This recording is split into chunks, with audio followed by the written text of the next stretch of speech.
Welcome back. Joining me now for a certified Gouda time on National Cheese Day is the owner of Chuckuterie, Charcuterie, and more. Chuck, thank you so much for joining me. Thanks for having me on this very special day. This very special day. We've got to start with you're the expert. Give us some history, some facts about cheese. Sure. So through some online research and several websites and deductive reasoning, I found that cheese, we have been able to date cheese back to about 4000 BCE. Wow. Yeah, so cheese has been around a long time. So everybody's saying they have dairy problems. Ooh. We've been having it. We've been having it. So I thought, okay, what would be a cool thing to bring on that's had such longevity, like just the original cheese, would be a Gouda, or as the Dutch call it, Gouda. Oh, Gouda. Yes. So this is a 4-year aged Gouda. So again, the longer it's aged, the less lactose is in it. Oh, okay. Yes, so which makes it more dairy-free friendly. Okay, good for the bellies. Yes, good for the belly. You put a little spread for us together. Yes, a nice little spread together. So this Gouda in particular is going to be on the umami side of things, which means like... Umami, I like that Gouda. Yeah, it's brothy, meaty. Things like Parmesan, mushrooms, miso also fall under that category. So the nice part about that is it pairs with just about everything else. Okay. So you can have something that's sweet, sour, bitter, salty, and it's all just going to go together. So I know we typically like things a little bit more sweeter. Yes. So I focus a little bit more on that. You know me so well. So we have some candy pecans, some fig jam, prosciutto being a little bit more of the salty and sweet, these waffle cookies that have the balance, and then these edible flowers from Rooted Locally would be actually the bitter part. Otherwise, you can go into like a coffee. Or like a chocolate-covered espresso bean or something. Espresso martini with your charcuterie, remember that one? You can have this on the side. Okay, I like it. Now, I want to know a little bit about how you got into this business.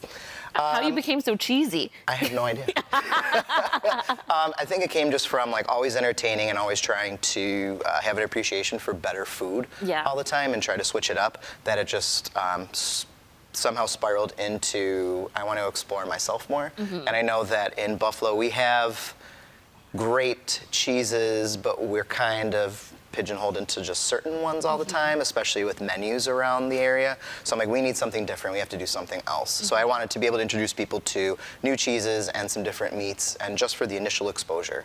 What do you think are the best cheeses to eat, on your board for the summertime? On the board, definitely this. Any of the Gouda. Yes, the Gouda. Gouda. You got it. Any of the aged cheddars or Goudas or Parm, those are going to withstand the summer heat a little bit better if you're outside. I was going to say that. How do you prevent the sweaty cheese? On top. Yeah. So less dairy, the better to have outside. Okay, so get with the aged cheeses. Yes, keep with the aged cheeses. If you are entertaining over the summer and want to switch it up a little bit, though, you could still use some other tools that are a lot of fun. So like I brought in this smoker you can use for cocktails, you can use for wine, meats, whatever. So this one doesn't have a base with it, which is great because you can put this on whatever surface you're using. I see. Yep, so you take this top part off. You add in whatever flavor. So this one came with these 3 flavors. You put those in, torch it, and then the smoke billows. Beautiful. And covers all of whatever you're putting inside, whether it's just a cheese or cocktails.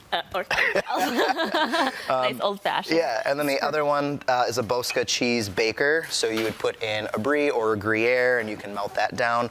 So like you've seen on social media, they have those board parties. Today would be great to have a board party, but everybody brings something like this, a smoked cheese, a melted cheese, and then in its actual form. Okay, you've got us thinking. Yes. Okay, now we do have some slightly unfortunate news about your Kenmore location. Tell us about that and what this means for Chuckuterie. Yes, so licensing expires on June 30th. I will not be renewing immediately. The building is up for sale at 375 Kenmore Ave. It does have a rental property, so you should definitely check it out. Good for a florist, another person who's doing food service, a small salon, anything like that. But this is not a permanent closure for you. No, not permanent closure for me. Just do a little reevaluate with the Buffalo market and see how to further push these products and just make them more accessible. And as always, you have a social media presence. That's how people can book you too, right? Yep. So I'll want to still keep up with that page, just not on all the orders that I'm doing, but just still maybe a little bit more educational during that hiatus. I like that. So yeah, so still follow along and see what else is going on. That's right, learning from the best. And by the way, you did a wonderful spread for the Jackie Walker party. Yes, so for that bitter farewell as well. Yes, thank you for that. Viewers, as always, you can connect with Chuckuterie on Instagram at Chuckuterie_NY or visit his website at chuckuterie.com. Thanks so much for coming in, Chuck. Thanks.